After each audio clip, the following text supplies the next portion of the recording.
The secret to refined patterns often isn't the shapes themselves, but how subtly they interact with light and visibility on the canvas. How to explore pattern opacity styles. Open Adobe Photoshop and create a square document around 1500 by 1500 pixels so you have enough room to observe repetition clearly.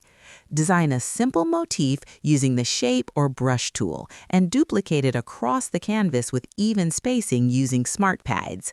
Once your base pattern is complete, group all motif layers and duplicate the group to experiment safely.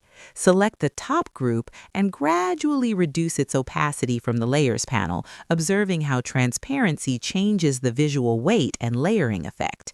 Try alternate